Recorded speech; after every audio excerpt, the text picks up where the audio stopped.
been chosen to govern a land of great peril and promise. Wie die Zeit vergeht, da befindet sich nun auch Manor schon fast ein Jahr in seiner Early Access Phase und sollte in Kürze über 3 Millionen Mal über die digitale Ladentheke gegangen sein. Hinzu kommt, dass der Titel trotz der über 70.000 Reviews ein sehr positives Ranking aufweisen kann und zudem immer noch mit einer sehr stabilen Spielerzahl im 4-stelligen Bereich aufwartet. Das Team um Slavic Magic scheint also verdammt viel richtig gemacht zu haben, weswegen es Zeit wird, auf die vergangenen Verbesserungen und vor allem auf die spannenden kommenden Features zu Manor zu blicken.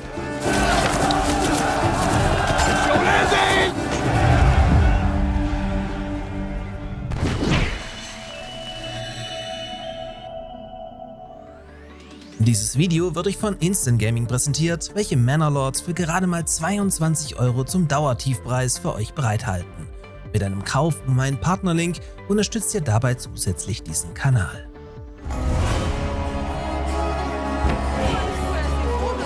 Oh, wie hatte ich mich doch blenden lassen. Die ersten Stunden mit der Vorabversion von Manor waren im vergangenen Jahr so grandios, dass ich aus dem Schwärmen zunächst gar nicht mehr herauskam. Aber dann, als die ersten Videos schon lange im Kasten waren, kam die allmähliche Ernüchterung. Denn nach spätestens 10 Stunden, in dem dich das Spiel in seiner frühen Form zusätzlich oft einfach nur zum Zuschauen degradierte, hatte man einfach schon alles gesehen und gemacht. Zudem war der Wiederspielwert hier mehr als überschaubar. Aber gleich vorab und damit mich auch ja keiner falsch versteht, damit war Manor immer noch ein verdammt gutes Aufbauspiel, was zu großen Teilen von einer einzigen Person gestemmt wurde und zudem zu jeder Zeit bombastisch gut aussah. Und streng genommen war ich mit dieser Meinung auch eher alleine und blickte so ein bisschen verdutzt in meine Bubble, welche die Hypewelle einfach immer weiter ritt. Okay, was weiß ich schon. Aber so ganz Unrecht hatte ich dann auch nicht, wie man hier und da aus Kommentaren und ernst gemeinen Reviews herauslesen konnte, sobald man die rosarote Brille abnahm. Und auch Slavic Magic mahnte kurz vor Release, die Mega-Erwartungen runterzufahren, denen er niemals so gerecht werden konnte, es aber schlussendlich dann doch irgendwie tat.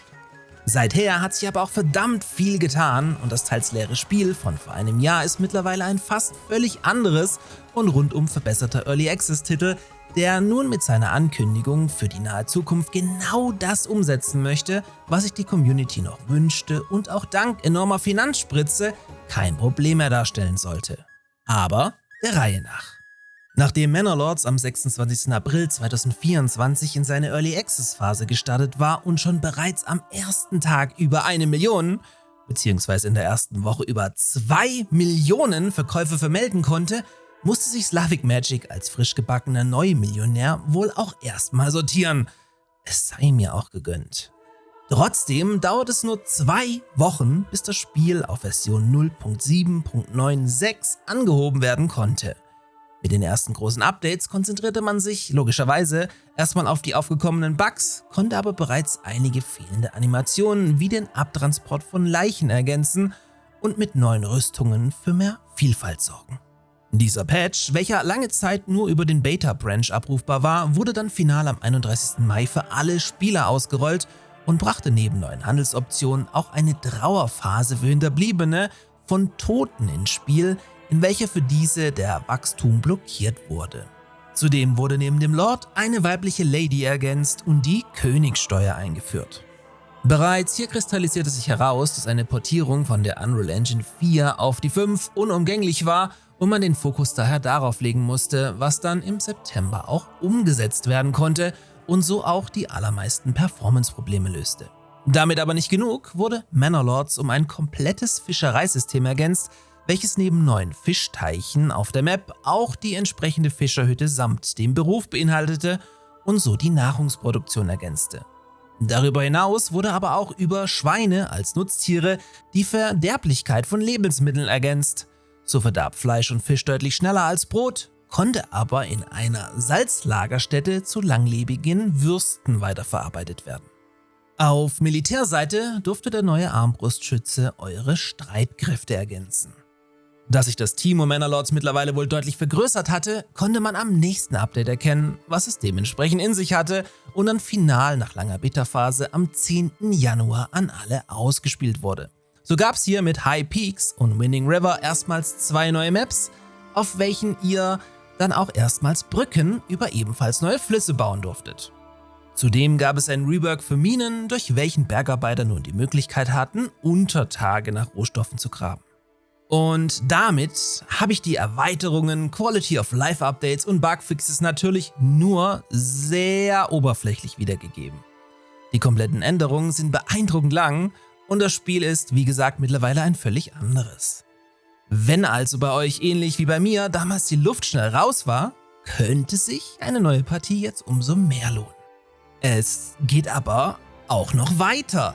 Denn das, was man in der Manor-Lords Community am allermeisten gewünscht hat und grob auch schon irgendwo immer angekündigt hatte, kommt mit den nächsten Updates.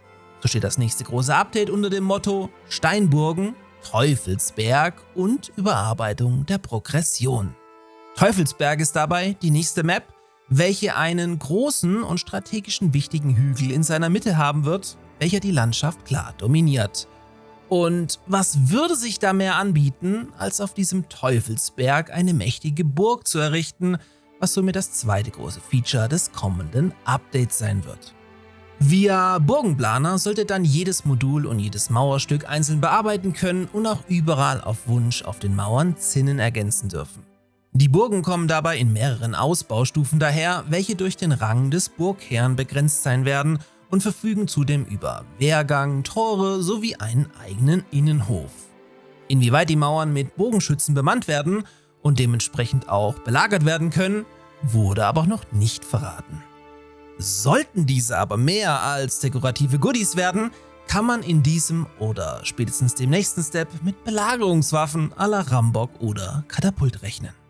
Es gab neben den Burgen aber auch noch einen zweiten großen Punkt, den sich die Fans von Anfang an gewünscht hatten, und das sind die gegnerischen Siedlungen, welche man dann entsprechend auch angreifen oder mit denen man eben richtigen Handel treiben kann. Und tatsächlich wurde das jetzt mit dem Nebensatz "with exciting news on the AI-controlled towns" ebenfalls für die nahe Zukunft angekündigt. Somit kann man als Fazit nach einem Jahr einfach mal ganz trocken Folgendes festhalten. Die Spielerschaft, welche Manor-Lords bereits das ganze Jahr spielt, wird sowieso absolut zufrieden sein und kann in eine rosige Zukunft blicken. Hingegen schafft man für die andere Gruppe, die schon weitergezogen ist, die richtigen Anreize wieder zurückzukommen und holt damit meiner Meinung nach das maximal Mögliche aus dieser Aufbausimulation heraus. Ich bin daher wirklich tiefst beeindruckt und kann spätestens mit den AI-Siedlungen jedem Gamer, der irgendwas mit Mittelalter- oder Aufbauspielen anfangen kann, uneingeschränkt einen Blick empfehlen.